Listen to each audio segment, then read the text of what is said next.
घोटकी राजपूत बिरादरी जे मौज़ी शख्सियत sub inspector Rao Mohammad Aslam, retired sub inspector Rana Liaqat Ali ऐं राणो अरसलान पारां वार्ड नंबर 13 में म्यूनसिपल कमेटी घोटकी जे चेयरमैन या आसिफ रज़ा ख़ान धारीजो जे एज़ाज़ में चाह पार्टी मुनक़द कई वई, जंहिंमें पी जे ज़िले जनरल सेक्रेटरी सिकंदर अली लाखो,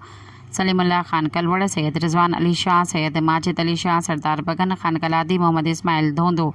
डॉक्टर राव, सिकंदर अली राणा, दिदार अली राजपूत, राणा बाबर अली राजा, अफजाल हैदर, राणा दिलशाद, राणा इमरान जमील चौधरी, मीशम आरई, राणा इमरान राव, रियाज जमील रईस, रफ़ीक अहमद चाचड़, जाफ़र अली दायो, मोहम्मद अफजल शेख समेत इलाक़े वासी ने राजपूत बिरादरी जे माण्हुनि वॾे अंग में शिरकत कई।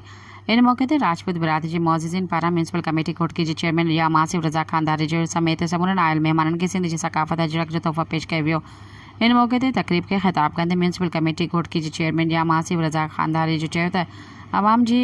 बिला रंग नस्ल ख़िदमत असांजी पहिरीं तरजीह आहे। गुज़िरियल 3 सालनि में घोटकी ऐं उन जे आस पास जे इलाक़े में रिकॉर्ड तरक़ियाती कम कराए विया आहिनि, जंहिंजो मिसाल किथे बि नथो मिले। हंज त घोटकी शहर में वधीक तरक़ियाती मनसूबा शुरू कया विया आहिनि ऐं शहर जे हर घटीअ पाड़े में तरक़ियाती कम तेज़ी सां जारी आहिनि। हुन चयो त पाकिस्तान पीपल्स पार्टी हमेशह आवाम जी ख़िदमत कई आहे, छाकाणि त पीपल्स पार्टी जो मंशूर अवामी ख़िदमत आहे। सब्सक्राइब कयो अवामी न्यूज़ HD खे ऐं ताज़ा तरीन ख़बरुनि लाइ ॾिसंदा रहो अवामी न्यूज़ HD।